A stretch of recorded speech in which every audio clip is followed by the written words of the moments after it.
Let's jump into the world of Runebound again. Thank you for clicking on video, and here on our Mimic, we are going to do an unboxing of a small expansion pack. This is for the game Runebound 2nd Edition, and it is titled Relics of Legend, and was published by Fantasy Flight Games back in 2005. Runebound 2nd Edition had a very successful 10-year run. It came out with multiple expansions, both big boxes and small packs such as this. They also had many different theming for their expansions, and this is part of the Item and Ally card expansion set, for which they made 6 of them, and this is the second one. Besides adding new items and allies to your game, this also adds a new game mechanic of banners, so that'll be cool to check out. Before we get this box open, let's appreciate the cover here. And it looks like we got some lightning surrounding a hooded dark figure. I'm assuming this is probably a wizard that you can recruit to your party. Let's take a look at the box itself, and it features on the top the logo of the game. On the side panels, we have some other packs that you can obtain, and on the bottom, some copyright material. On the back of the box, we can see what will be held within. It looks like this expansion set only includes 6 new ally cards. I was hoping for more, and 24 new items that you can utilize for Runebound 2nd Edition. The Relics of Legend expansion pack offers new weapons, armor, allies, and banners. Powerful new relics that offer amazing abilities, but which only truly heroic and experienced adventurers may use. Will you be content to keep the banners that you've collected, or will you battle other heroes to claim the most powerful for yourself? So it looks like you can take the other ones away. There are no new rules for this pack. Simply shuffle the new cards into your marker deck and play. So that makes it really easy. Now let's get to the actual unboxing and get the cards out of the box. Should be easy to do. I took off the tape earlier. And a small little tab here. Welcome to the channel where we munch on multiple nerdy things, from board games to D&D, comic books to toys, video games on Saturdays, and gamer snacks on Sundays. We also do monthly giveaways, and this is our giveaway for the current month of November. It's an authentic rare 1980s Advanced Dungeons & Dragons gamebook with an intact bookmark and clean spine, and it's not even written in. I put a link down below how you can win this awesome prize. If you're watching this from the future, I'm sorry you missed out, you can click our channel page for our current giveaway. And if you do enjoy the video you're about to watch, hopefully consider hitting that like and subscribe. It's free to you and helps us out on the channel. Thanks for watching.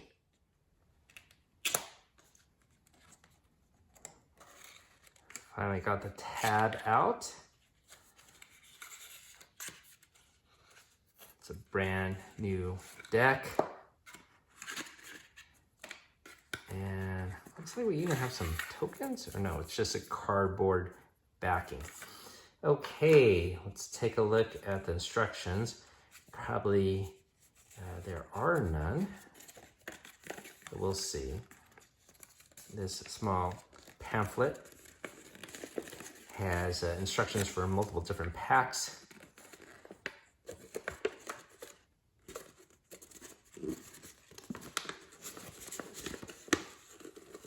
Wow.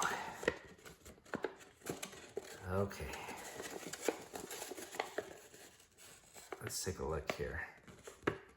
So the one we have is this one here. I guess the other pack probably has the same instructions where you just shuffle them in.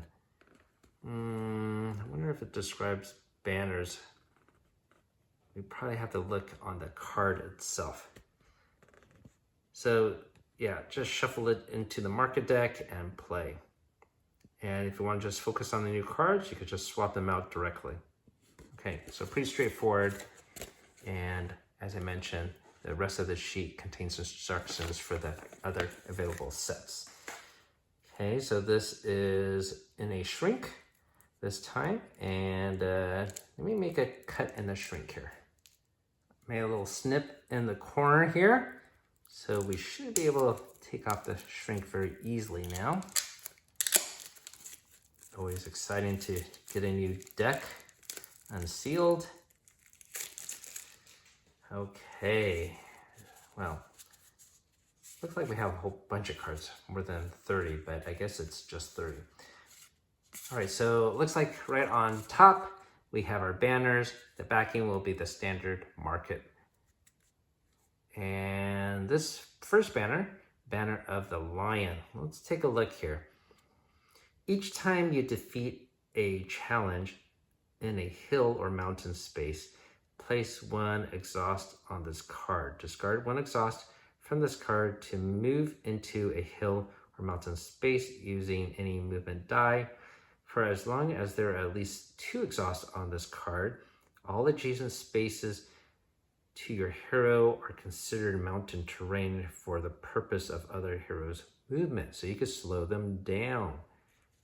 It is a competitive game.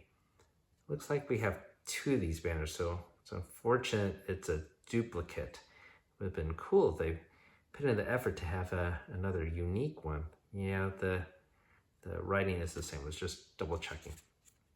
All right, so this is our first banner. The next banner is of the wolf, for which there are 2 of them as well.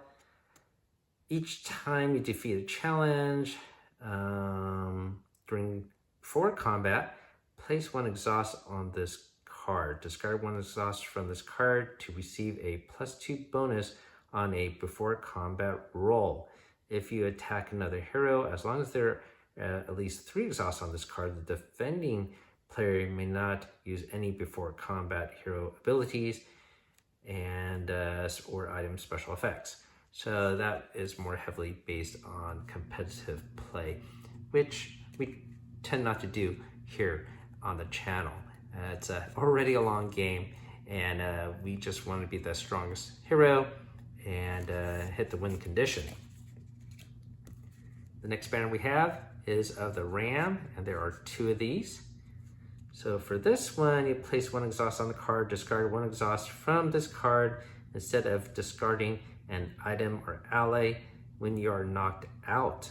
As long as there is at least 1 exhaust on this card, you may choose not to move to the nearest town space when you are knocked out. Instead, you may begin your next turn in this space which you were knocked out. So I guess that prevents you from warping.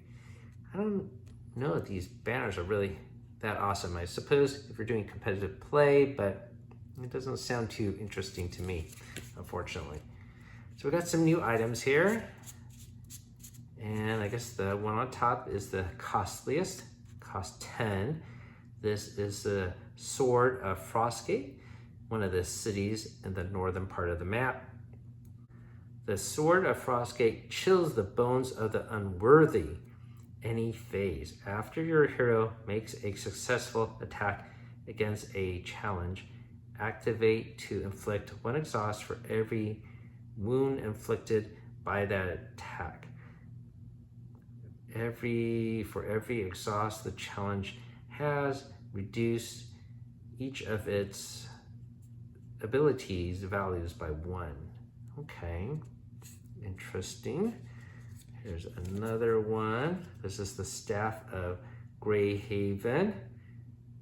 Finds its foes' weaknesses.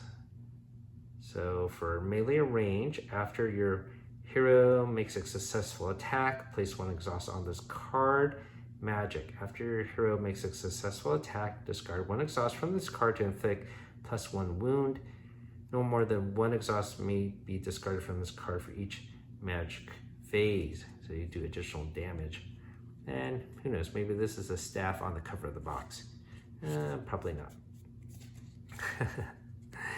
This is a staff here. So I'm not going to read all of these, but I'll flash through them very quickly.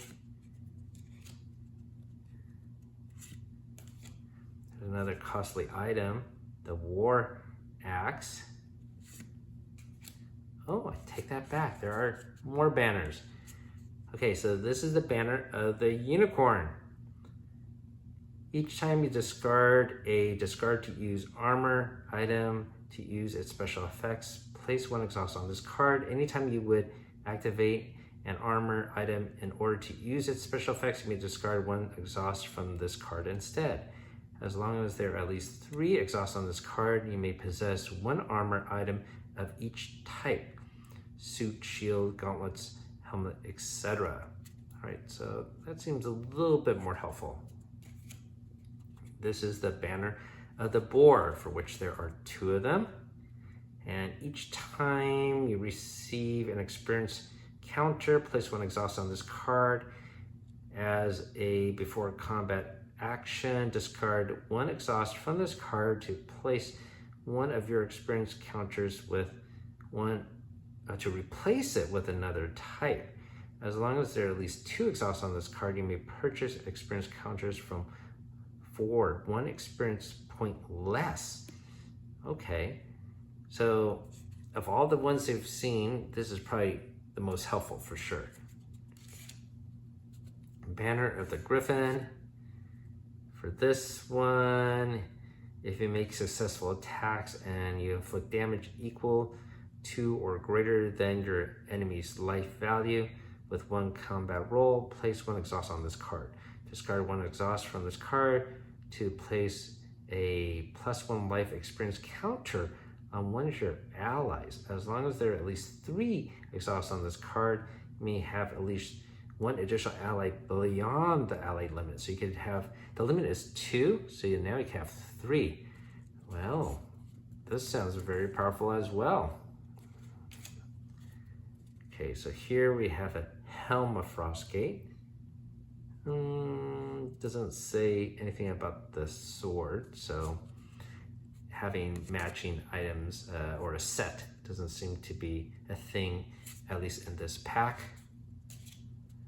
Got some fate dice here.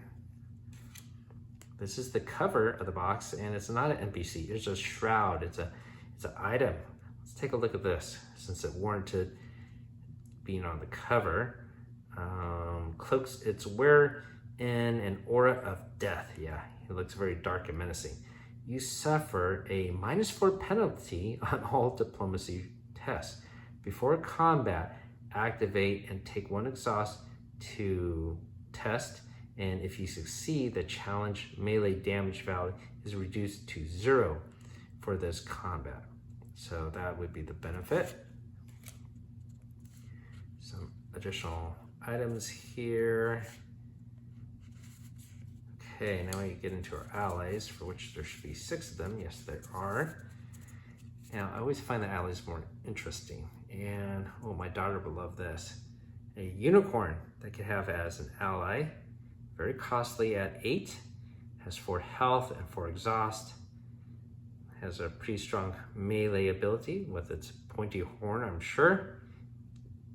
If a challenge is defeated as a result of this ally's attack roll, you receive twice the normal gold, if any, as a reward. So that's pretty cool.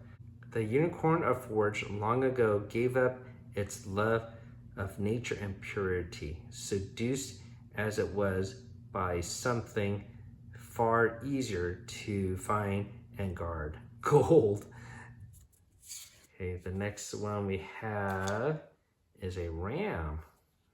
So that's cool, another animal ally here. A boar. Oh, I see a pattern. These are the banner animals. Lion, some wolves, and a griffin. Let's take a look at this last card, the griffin. You can see this is a very powerful ally and very balanced here. This ally may take 1 exhaust to allow you to move 1 additional space during movement, or to allow you to succeed at a climb or jump test you just failed. The orcs of Donmore honor griffins as noble and wise creatures. Everything orcs aren't. Okay, so that is a pretty cool depiction of a griffin. And that is it. That's all the cards in this small little pack here of Runebound 2nd edition, Relics of Legend. Hopefully you found this video helpful for you. I made this video in 4K, so if there was a card that I went over too fast, you could always pause the video and read it for yourself. So thank you so much for taking the time to watch this vid, and as always, keep on adventuring out there.